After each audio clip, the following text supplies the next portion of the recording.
Hello, Paul. Can you hear me? Yes. Great. Okay. So for today's session at the at Image 2021, we're going to be covering some of our tools that we have available for Azure, including the CGM Viewer that we talked about yesterday and Azure Universal Print tools that we talked about on Monday, but more brief. But today's focus will definitely be on our MicroFunctions. But Paul, if I invite you to interrupt if during the course of the presentation there's a feature that I didn't explain well enough, or an additional note that you want to cover. So before we get started, today's agenda, we will do housekeeping. I'll tell you a little bit about our company and the topics that we will be discussing on today's webinar are MicroFunctions, the HTML CGM Viewer, and our HTML5 APS for Universal Print, for Azure Universal Print specifically. If you're viewing the webinar live from the trade show floor, I believe Tariq and some other associates from SDI are there available to answer questions. There is a chat box either to the right of the display or a button above us. And if you have questions, you can submit your questions. We are going to entertain any questions at the end of the presentation, and we will be doing live demonstrations of some of our products. We are SDI, System Development Incorporated. We've been in business since 1988, serving worldwide. Our clients are worldwide, and we've been serving oil and gas in energy markets specifically, and other engineering and sciences industries, including aerospace, aviation, automotive, defense. We are experts in data conversion, precision technical graphics, well log printing for oil and gas, and wide format printing for other engineering industries. Our products and services include cross-platform file converters, technical graphics for applications to view or markup or montage, batch and command line tools that can be integrated into traditional workflow systems, libraries and software development kits for application development, and tailored software solutions. Today's topic is going to be Azure MicroFunctions, available for private implementation within Azure or any other cloud host as Azure Functions in Azure, and alternatively available in other platforms in a similar way. So what are functions? What are Azure Functions? They're single task microservices. So they are adjustable by a standard REST API. You target the function, it performs a task, and it returns a response, or it is triggered, and then it performs a response, a single task. The trigger can be anything like a HTTP request, some sort of a message. It could be a change in a database or a file being stored in storage. Any of these kind of things can trigger a function, and then the response can be, in the case of our tools that we currently have, they're file conversion or stamping tools that can apply a watermark or additional information to an existing file. Functions are able to be scaled on demand, which means that your cost consumption can remain low unless they scale up, and then your process demand and your workload demand is not consistent. It is only as needed. There's no servers to maintain, and there's no virtual machines to configure, and so those resource demands remain at a low level until used, so they can be efficient. Additionally, MicroFunctions are available as an Azure function, which is a single trigger, single response. They can be made available within Azure Batch, which allows you to run multiple functions in parallel, and they can be incorporated as a durable function entity, which means they can be orchestrated within the orchestration system. So functions, in this example from an image that I borrowed from Microsoft, a function writes some data to a database, which then causes another function to write data to a database, which then causes another function to write data to a database, and so on. So functions can be chained together to perform actions, or they can be chained together to perform logical operations, none of which requires a server. All of these can be serverless processes. So we have a demo prepared for MicroFunctions, but because of the nature of what it is, essentially it's a data request. We have an illustration available for you, and then we have I'll show you what we actually have.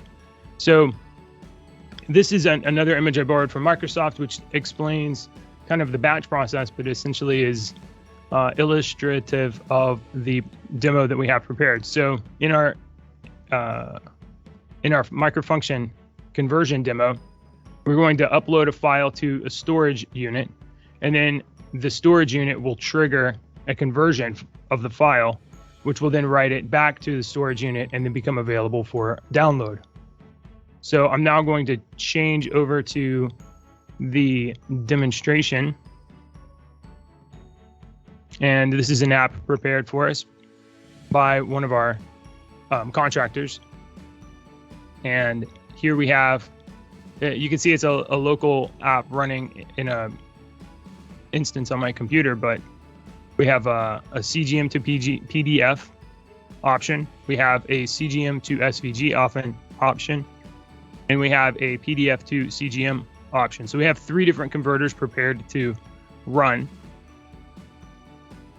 The file that we're going to use, we will do the CGM to SVG option, and we'll choose the colorful map that I prepared yesterday. And we are going to submit this job. You can see the job incremented to 4. And over on the right-hand side, a panel has popped up with a unique job ID and input file. And you can see here, it is converting CGM to SVG. Now this process takes a few minutes because we are using the lowest possible compute service on Azure for this demo. And I'll illustrate for you with the image that is being converted is a BM1 CGM. And this is the file, the CGM file. And while this process is awaiting execution, I will go to the Azure panel.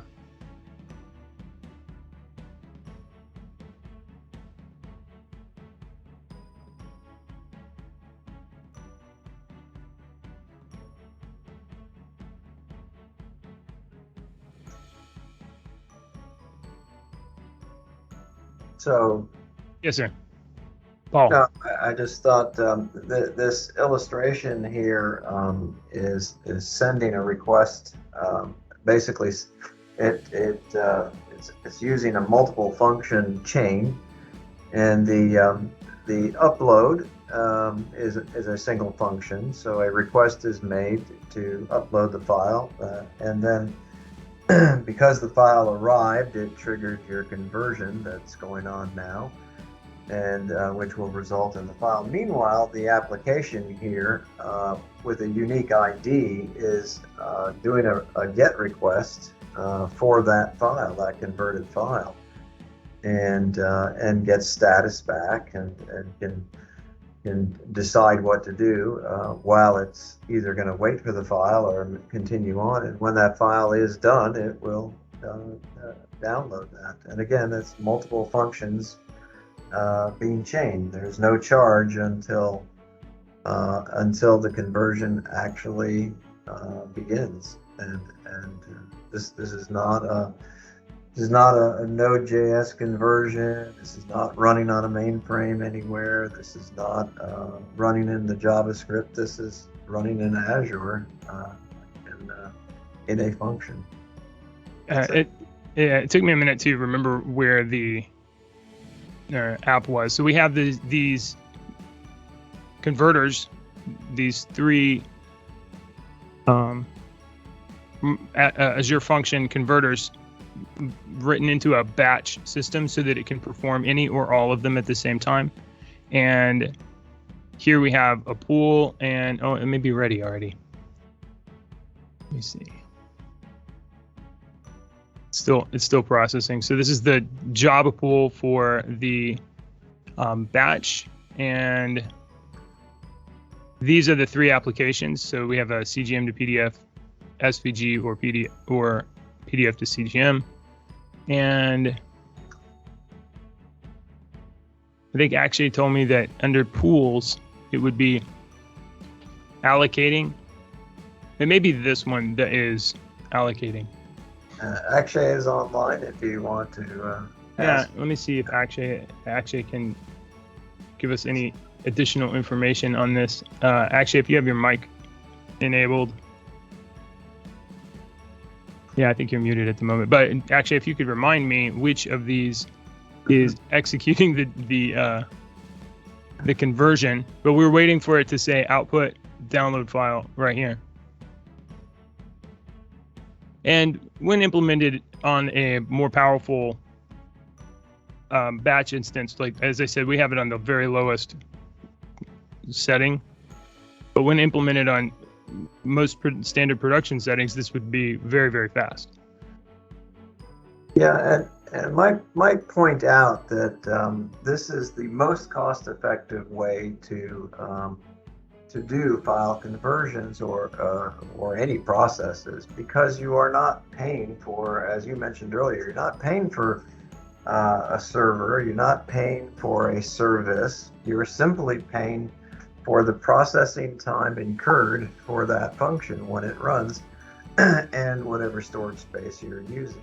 Right. So in comparison to traditional deployments and all traditional systems, if you have a large patrol system or any kind of geoscience application that is running, that's doing file conversions, you have overhead. You have a lot of overhead. You have the large application itself, and you have the server or servers or mainframes that application is running on.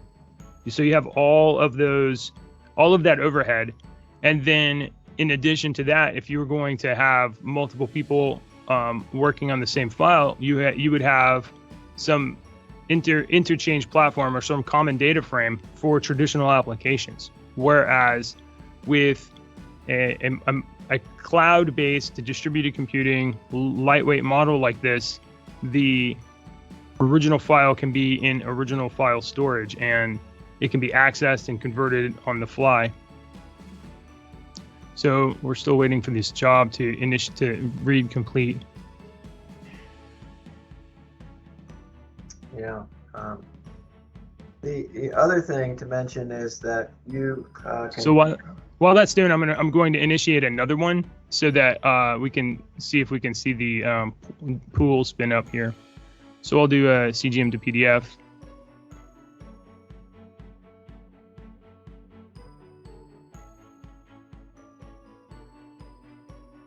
And here it now has 5 jobs.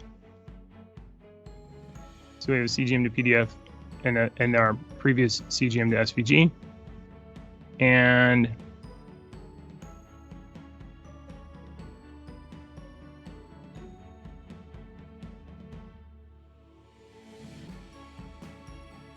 we could structure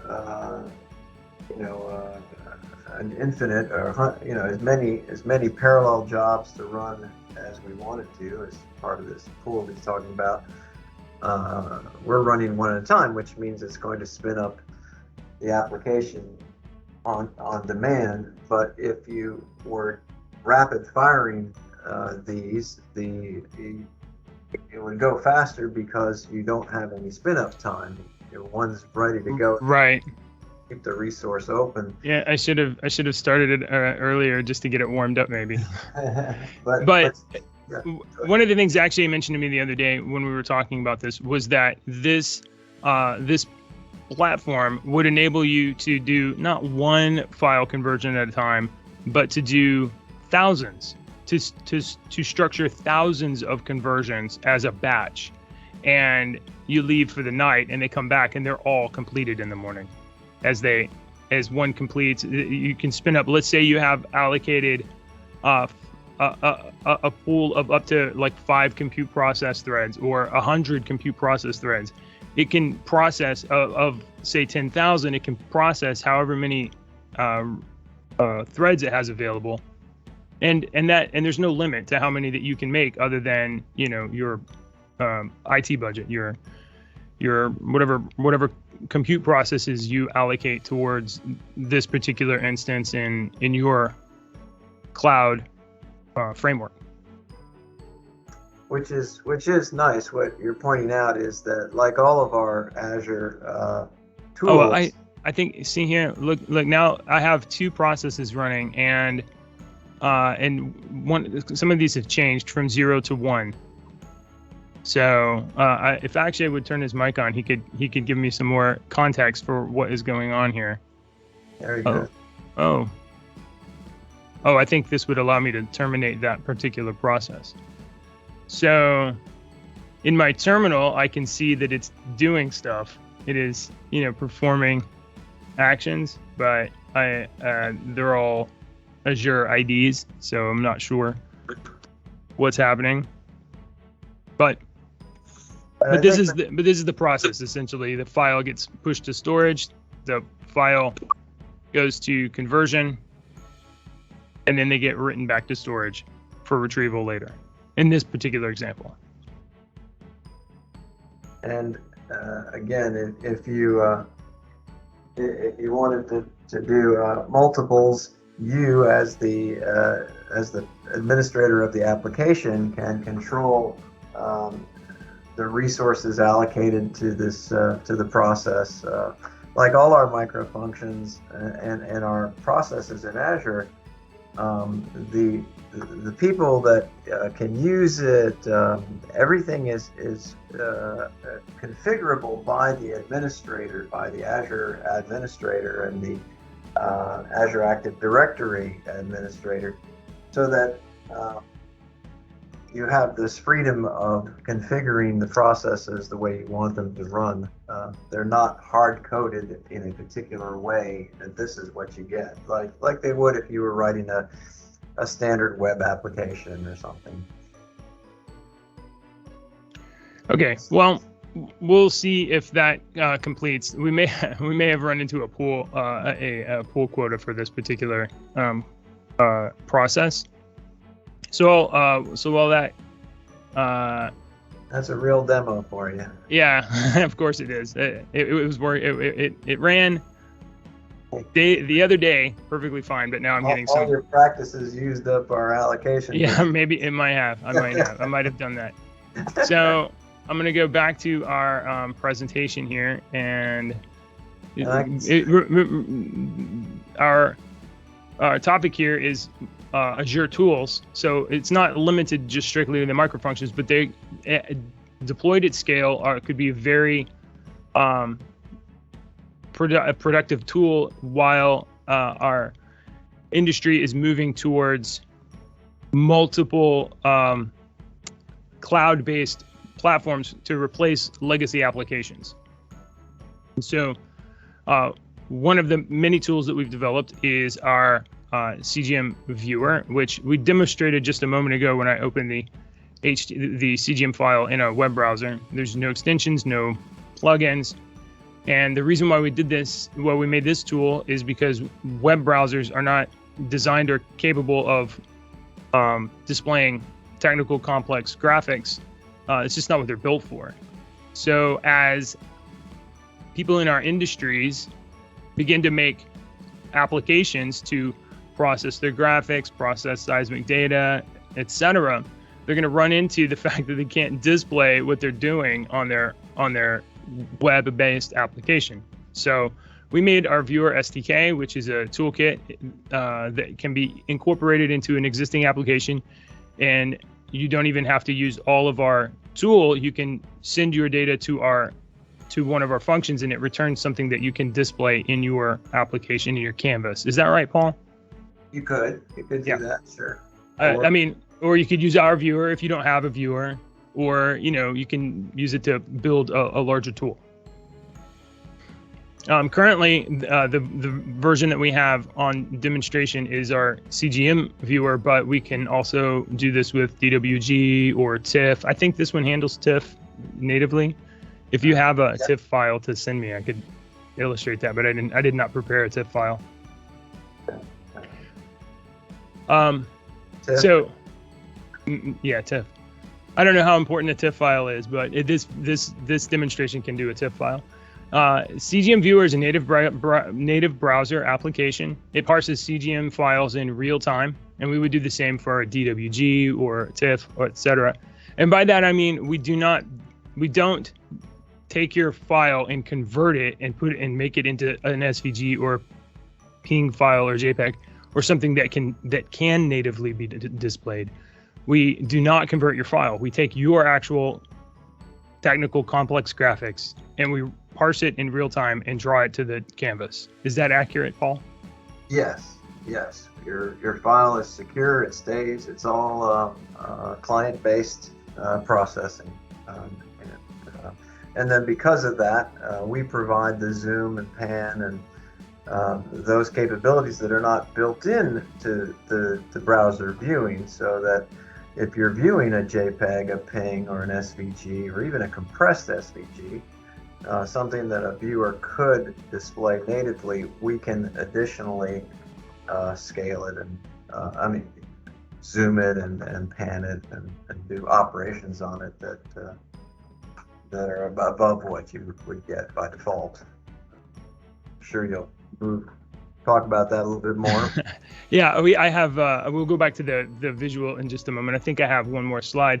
Our CGM viewer, we include in our we provide an index file that has basically a viewport of the canvas, but it's just a sample index file. So you could implement that index file, or you could just write your own. It's pretty simple. And in the version that we provide, we also provide tools to mark up an SVG. So not only can you view a CGM file that is beyond the capabilities of a browser on its own, you can view that file. You can also add to it. So what would be the use case for adding to a CGM? You might add text in a different language for bilingual displays. That's one example. You might just simply want to build a montage of multiple files and yeah, go ahead. I think you've mentioned before you might take like a well log and put your logo on it, or you might put your company information or who processed it. Yeah. You might I don't know what sort of notes you might make on the well log or on the map, but we do provide a number of tools, and we have a great number of tools that we could provide to add to an existing CGM file. But this would be maybe for a supervisor that needs to mark up something someone else has done and send notes back, maybe. Yeah, call outs and circling areas, call outs, and then save it as an SVG and push it to someone else, or remove some proprietary information before you ship it out to somebody, something you didn't really want to leave on the file when you send it to someone else. So it does have output capability as well. So our CGM viewer is built with web standard tools. So it's built with HTML and CSS and JavaScript and WebAssembly and Fabric.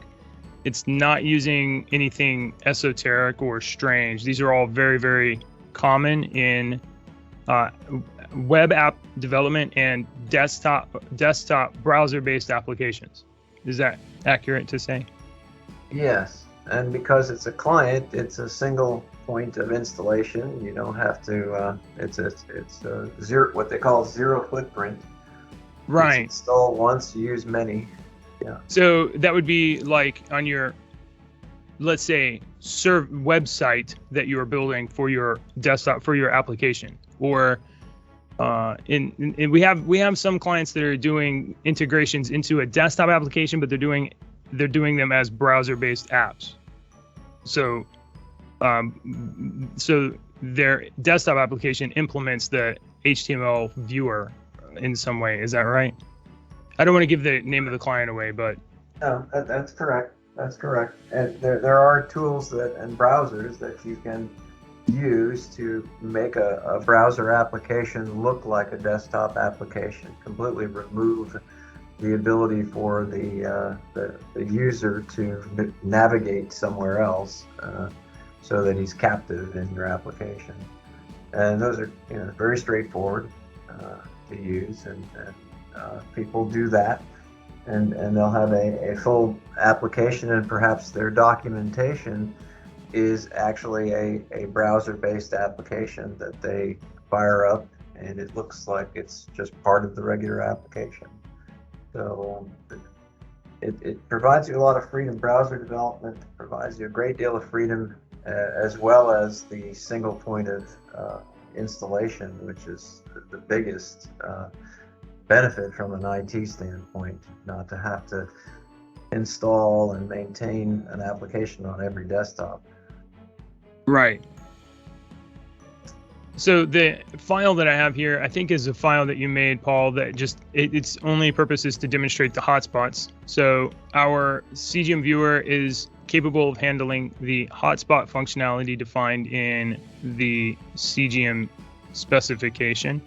The hotspots can include links, and what elements can a hotspot contain? I have only used them for using URL links, but they could be linked to other files. They can be links to any file, so and they can also be links to functions, so that you can use them to navigate through your application, and call separate pages or different parts of your application, just like you would adding buttons, HTML buttons of that kind. But these are dynamic and part of the drawing itself. So I know that we have in interactive electronic technical manuals, they will often have a diagram of an airplane or a complex mechanical element or a circuit board, and with it displayed as a CGM in an application like this, you can click on one portion or one component of a let's say an airplane, and you could drill down and see you could link to further files. So you have you have another file that describes the landing gear, and then within that landing gear would be files that describe the bolt for the landing gear, and you could drill down into an engineering diagram or another similar type use. So this is the the web page is not working. So this is the link to with a hotspot, and then here we have some of our tool. I also brought this up because it's a white frame, so we can just show you have markup tools available, including changing colors or filling colors.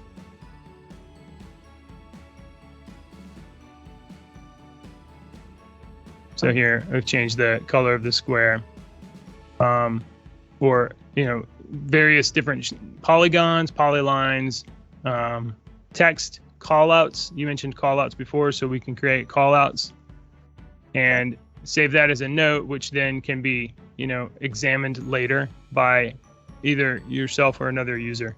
So if you wanted to make notes into your CGM file, so now we'll go to the map CGM again. Oh, I should have cleared it.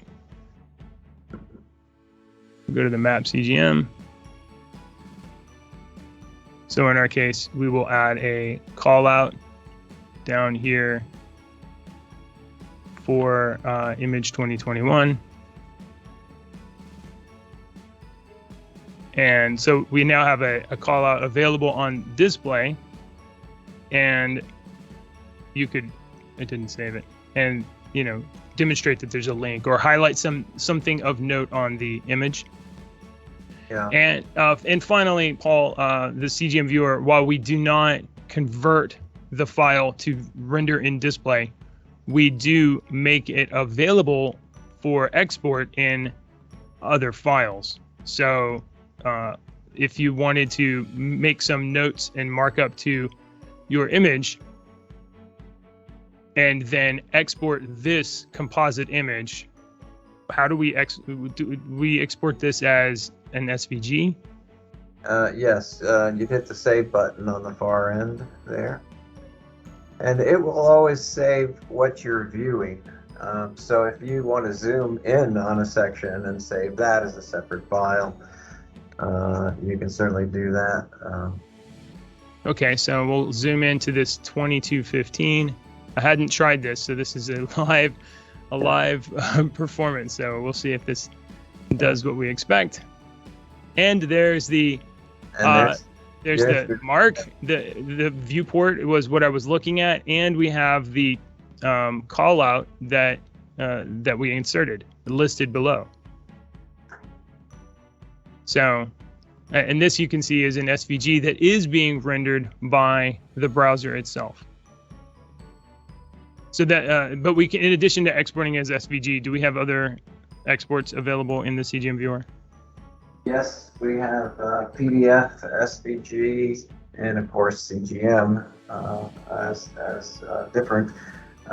We also have an API associated with, so you can snapshot your view at any time and recall it. So for either for yourself or for something you're doing, you can use it to save steps along the way as you're progressing. So there's a lot with the API, especially with the hotspots. You can control your canvas viewports, the size of your windows. You can control file access and input and output, post objects and such, all through the program interface. So it's a very flexible environment to develop a viewing application. And again, as Jason pointed out, this window and the toolbar along the top that you're seeing is completely optional. You can design your own application and take those tools and put them anywhere you want, and leave some off, add some on, or however you want to. Okay, I have an update regarding our converter demonstration, and sadly, the converter, we reached our resource limit for our quota for this particular deployment. So actually, it did get back to me and tell me that the reason why we're not seeing any completion is, oh, it did actually complete. Look, yeah, we'll go back here to the job completion. So we must have reached our a quota limit at some point. So actually, if your mic is on and you have anything you want to add to that, please let us know. And I have a question from the floor that came in a few minutes ago. I'm sorry I didn't get to it before as we were discussing the viewer regarding CGM to convert the time to convert 1,000 CGM files if they were 2 megabytes each to PDF.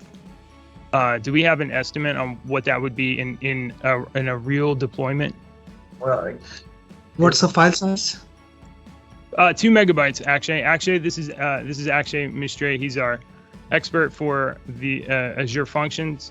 So actually, if there were 1,000 CGMs in a folder uploaded to, say, storage, and they're 2 megabytes each, Do you have an estimate of conversion time at a deployment scale? Yeah, I mean, they can get processed in parallel if you spin up like 1,000 virtual machines. Okay.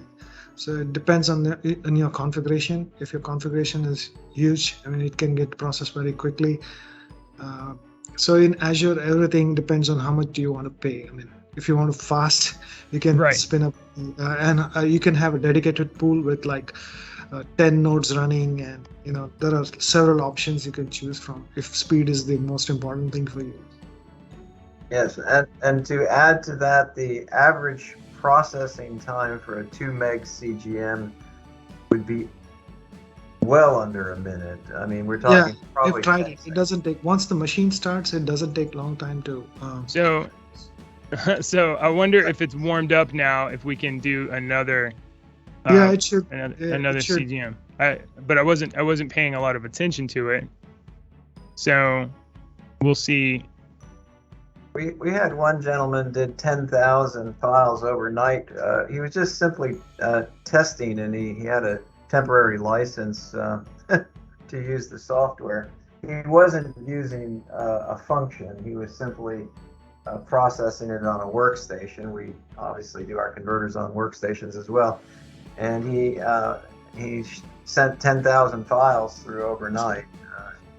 He didn't know he was going to get through his entire batch. He just simply said, convert everything in this folder, and it was done when he came in the next morning. It's exceedingly fast. Go ahead. Sorry.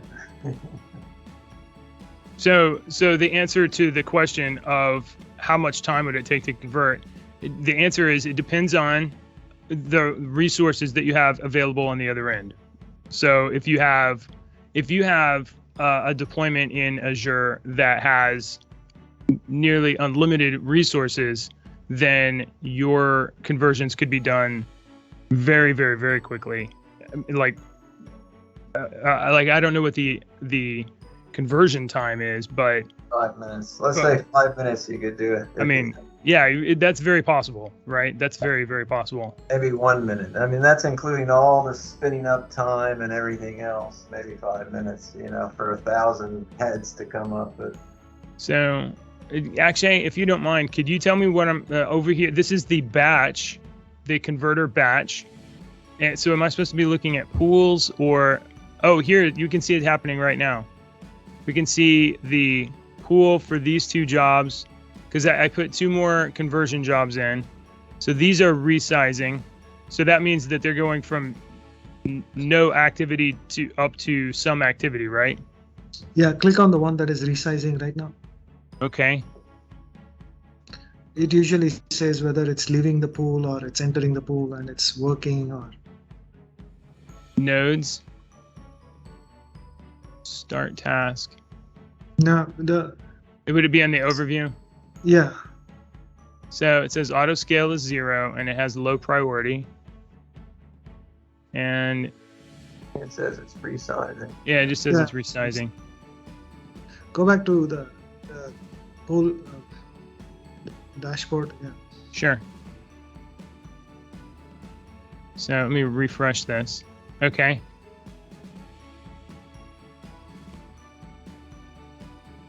So here's another one that says it's resizing.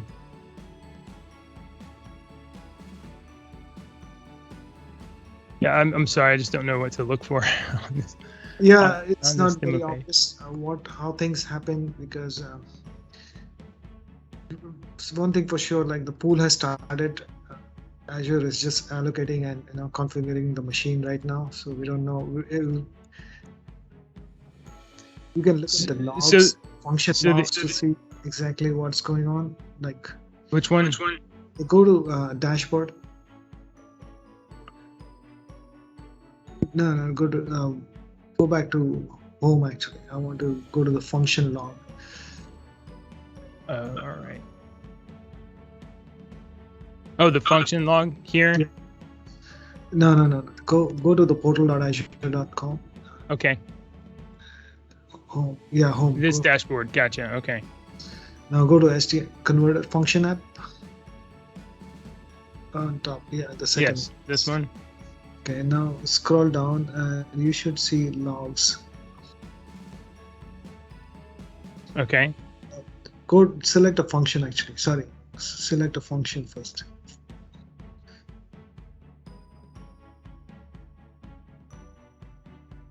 Yeah, it's loading.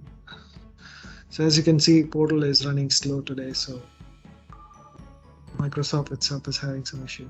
And here, this is the demand, right? This is the Yeah. demand that's being placed. So we went from 0 demand. Here's the reason why it was slow. By the time I realized it was done, it had already cooled off.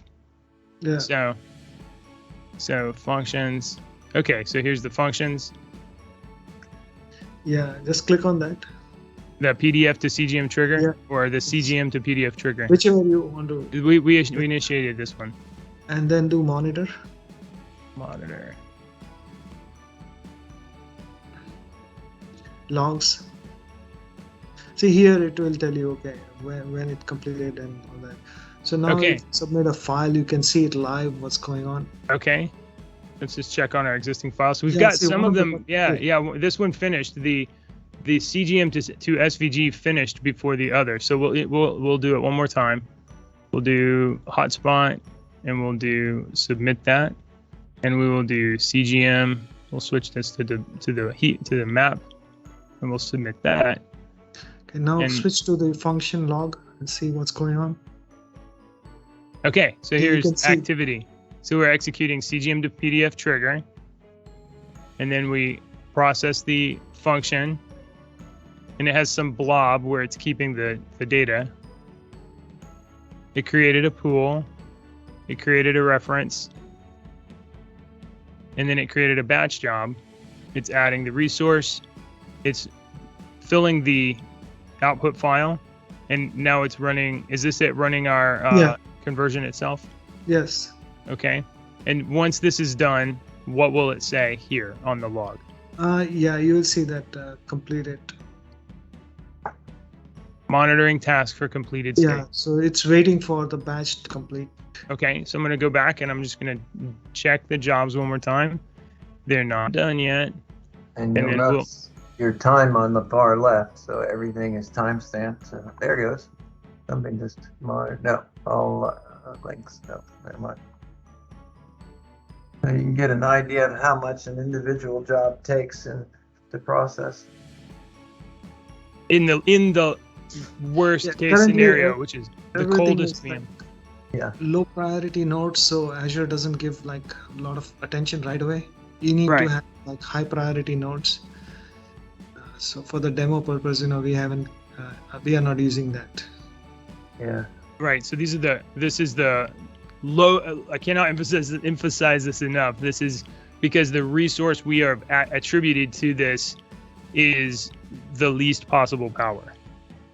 And as developers, software developers, we have lots of projects going on, and so Yeah, we we tend can't. to operate in low priority mode, Right. or we would be have a huge bill for all the things we do, messing around. So we're still waiting on these to complete. You can keep this tab open and switch to the batch if you want to see, or you can demo something else. I'll Meanwhile, just duplicate this and I'll go back to the batch one.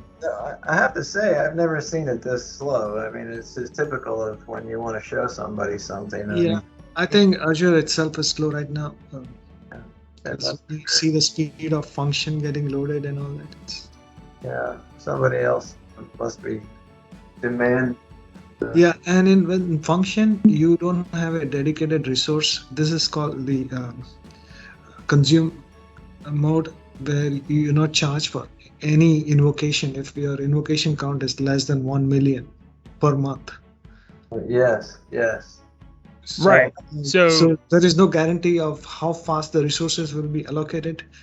And one thing for sure, your job will run and complete, but maybe not immediately.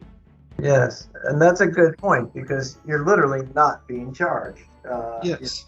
And that's incredible that you can use a resource and not pay at all for anything. Absolutely, That's got to be the most cost-effective solution there is, you know, Yeah, I mean, for cloud computing anyway. that's true. I mean, And actually, as a question, are Azure Functions, obviously Azure Functions, but are functions unique to Azure at this time?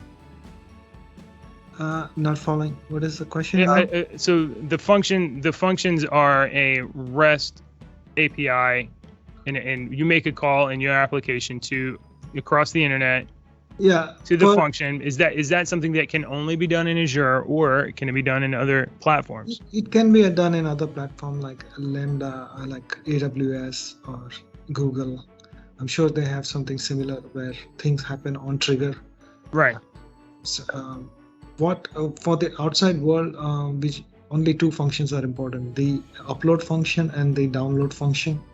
The rest of the functions are internal. They can't access the functions directly. Okay. So I mentioned earlier in the show, I mentioned that functions can be chained together to form durable functions. Yes. So can you provide a little insight into what that is and why you would want to do that? Yes. So let's say you have a very complicated scenario and you want to orchestrate things, like when one function completes, you want to start the next function and so on. Or let's say you have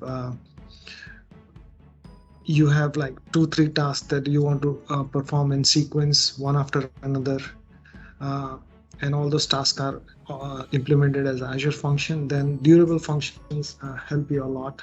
It takes care of orchestration, so you don't have to worry about waiting for function A and B and write a special code to wait for them. The durable functions provides all the logic. Okay, so let's say in PDF stamping, you have a CGM file that you want to convert to PDF, and that PDF file you want to stamp it. So we can chain those two functions, and wait. So you could take an export slice from Seismic and export that to CGM, and then convert that in through the cloud without anybody touching it to PDF, and then you could stamp the PDF with like your logo and the process date and some other metadata and other kinds of information, and then deliver a viewable product for something that can be viewed on any device that is the export of like a Seismic slice. Is that right? Yes.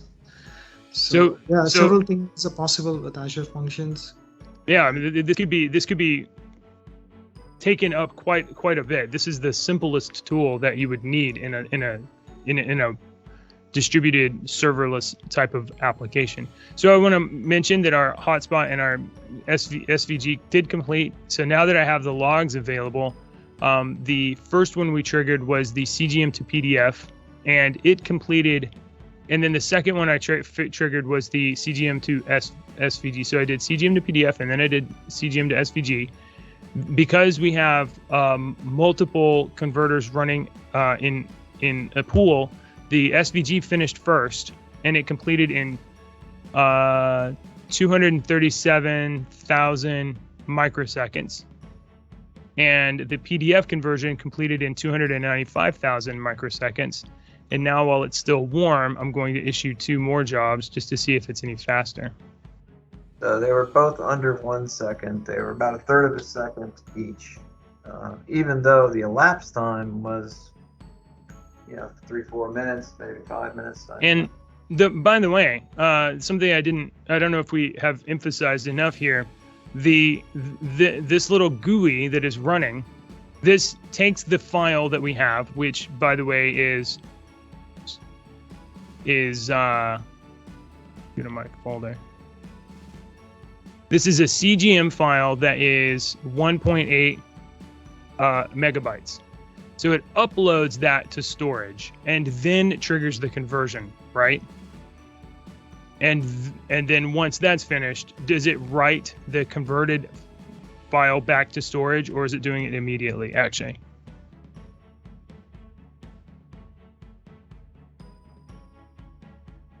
Can you repeat that, please? Yeah, so the process that's happening here is I'm taking my file for every time I hit submit. Every time I pick a file and hit submit, I'm uploading a file to Yes. storage, and Yes. then once the file arrives, that triggers the conversion, and then the conversion spins up a running process, Yes. and that pulls the file to the conversion, does the conversion process, and then does it write it back to storage? Yes. Or Yes. okay. It writes it back to the output container.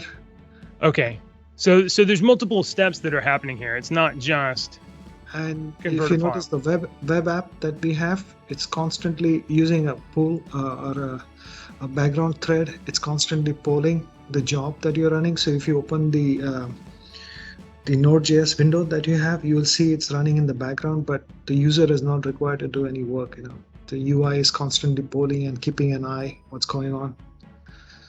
So as soon as the file is complete, you get a 200 status code, and that's when you know the file is ready to upload. Yeah. So what I'm looking for is to see if this duration is going. Oh, and here you can see this file is now CGM to SVG succeeded, and it was in half the time because it's warm. It did it in Yes. 126,000 microseconds, and we're still waiting on the output from the I guess it was probably the BM1 file. Printing task output. Oh, and here we go, 150,000 microseconds. So milliseconds, microseconds. Anyway, once warmed up, performance is much faster. So if in our hypothetical scenario of 1,000 files, 2 megabytes each, in the lowest possible resource allocation, it would be perhaps 150,000 microseconds per file. Can I make a quick comment too? Sure. The GUI or UI that Akshay mentioned that you're looking at, this is the equivalent of your application. This is the application we have written to demonstrate the Azure functions. It's not part of the Azure functions. It's simply being used to demonstrate them. And so this could be your own personal application where you do a push and or put and send your files to the server. And of course, the functions could be loaded on your own cloud, and all of this running somewhere else. So there are a couple things going on. I just want to make that right. So yeah, your user may never even see anything like this. They may just open their seismic file and create a slice, and that slice be written to a storage account, and then the storage account picks up the slice and handles the rest of the processing to produce a graphic suitable for presentation, or a file like a PDF file or an SVG suitable for presentation. So, and this software is gone live. It is being used for conversion, and in particular CGM to SVG, in not our cloud, but in a cloud running in Europe that that supports a number of customers, their customers, and an application for doing web displays of CGM files that are as parts catalog, and so again, it's something that can be deployed for any number of applications. Okay. Let me check the rest of the presentation, but that's essentially the product, a demonstration for the MicroFunctions, which, yes, you can deploy these in Azure, the public cloud, or under your own Azure tenant. or if it could be, they could be deployed in the Azure government cloud. They could be deployed in your own private instance of Azure, because there are some large corporations that have their own internal cloud framework, and something like this can be deployed internally, where it's not none of the traffic is over the internet. It's only across your intranet. So. And the method we're using here can be used for any conversion. We've demonstrated the conversion of 3 different types of CGM data, but you could be converting seg-Y to seg-Z, or I don't know, LAS files to DLIS files, or Halliburton data to Slumberjay data. The technique is a lot of what we're demonstrating here, as well as the fact that we have these conversions that we specialize in.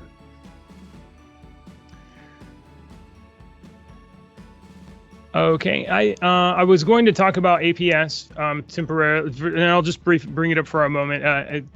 Some people that are either currently using geophysics applications that produce well logs or maps, etc., maybe have some familiarity with APS, which is our print interface that can produce plots and prints to any wide format or well log plotter and printer with a uniform interface. And I mentioned in a previous webinar that we have now an HTML5 APS. You could marry these different tools together. You could have a CGM viewer or a DWG viewer or a whatever esoteric file that is not natively viewable in a browser. You could use our Viewer SDK to produce that image on your screen. You could use our micro-conversion tools on the back end to transform these files into something else. And we even have our APS GUI, which is able to, from the web browser, print to well logs, wide format, any kind of printer on continuous media. Both of these are things that web browsers cannot do normally. So Paul, could you tell me why a web browser cannot print to a wide format printer or to a well log continuously? What are the limitations within web browsers that prohibit that kind of activity? Okay, well, a web browser, a browser running in a desktop could, in fact, print. I'm sorry, to distinguish. I mean, but okay. The problem with a typical browser application is that you're only going to be presented with the plotter name and some very standard sheet sizes. In many cases, the browser's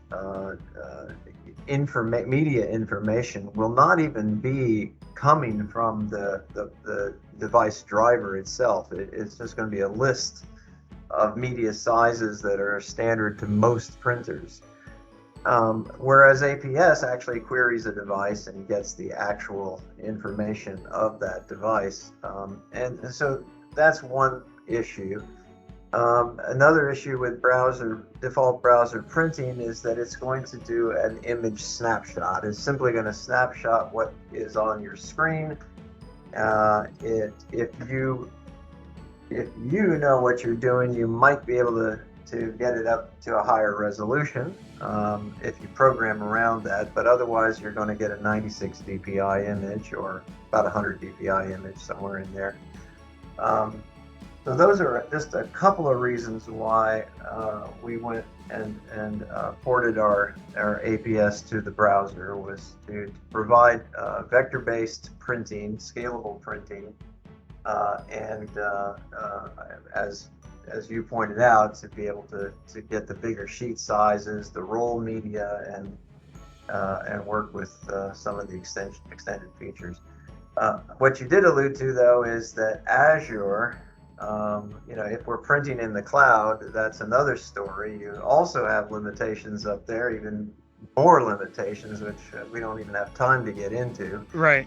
And I'll let you talk about that a little bit. So Azure is designed for, I'm going to say, common consumption printing letterhead, maybe legal 11x17, but it's not designed for large scale or specialty printing that is used in oil and gas.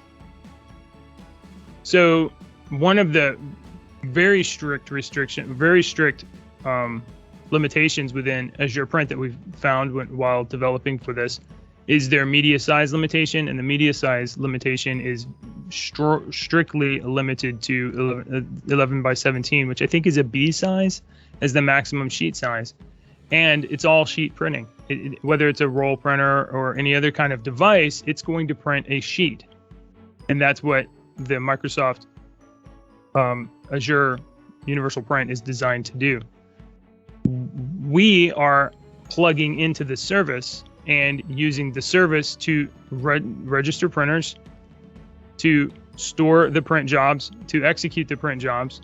But because of our expertise in printer management, print driving, our expertise in delivery, we are going to be at both ends of the service, both submitting the print jobs with APS so that the print jobs can be known to be, let's say, a well log, a 100-foot well log with no page breaks, or a multi-page file with no page breaks.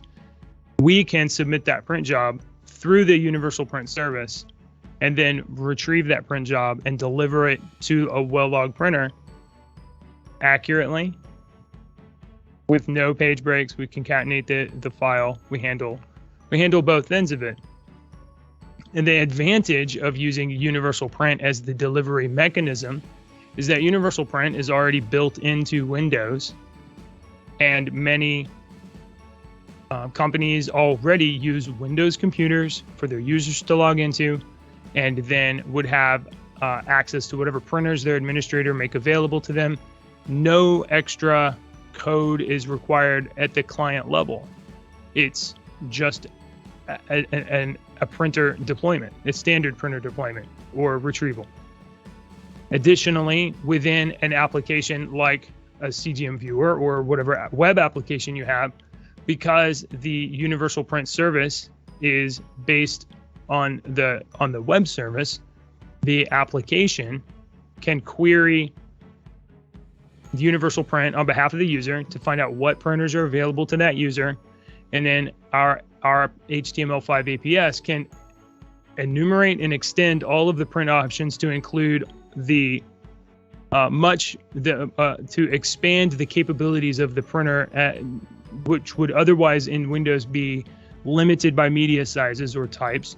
And we can enumerate and extend that with APS and drive directly from a web application across the internet to a printer a well log or a map or something like that, without even necessarily being on the machine where the web app is running.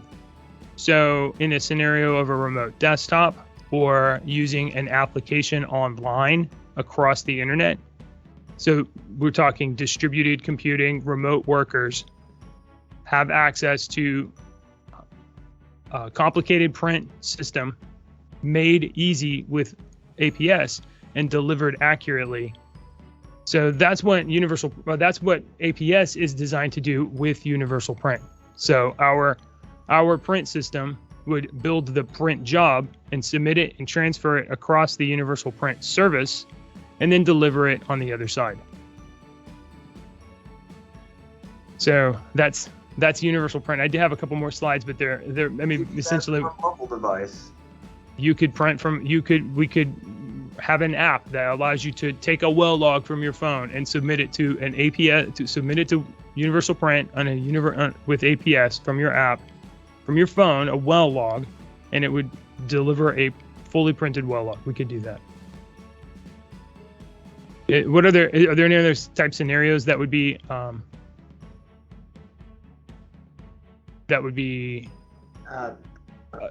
iPad?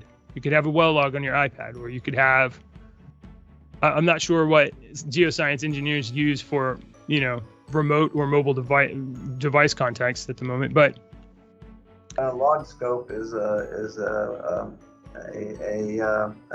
pad-based logging tool. Right. Right from that, for instance. So traditionally, APS is a simple to include SDK for most application developers, right? The traditional APS it's replacing print statements, isn't it? Essentially. I'm sorry, I didn't quite catch the question. Sure. So APS, our traditional deployment, our traditional installation SDK, how involved is it for an application developer to integrate APS? It's actually very straightforward. Okay. We have APS for a number of different, Java, .NET, WPF, Forms, GDI, and now for JavaScript. So yeah, it's basically a GUI call and then a function to the draw call. So it's the same way you would print under normal circumstances in an app, but instead of calling the system print tool, you would just call ours. Yes. Otherwise, it's the same. Otherwise, it's the same process, right? Yeah. Okay. So I think that's going to wrap up our presentation for today. So just to review, we discussed multiple tools. We talked about MicroFunctions. We talked about our HTML5 CGM Viewer, and we talked about APS and HTML5 APS for universal print. So these are three powerful tools that can be used within the context of a company adopting Azure, or within the context of developing a next generation web application or desktop-based browser application, and you need powerful tools for viewing or displaying or printing complicated technical graphics. So that wraps up our presentation for today, and we want to thank everybody that was watching on the show floor or helped us online. Thank you, Akshay, Paul, and we're gonna close this presentation. But thank you, everybody, and we will talk to you again soon. Please visit SDICGM.com.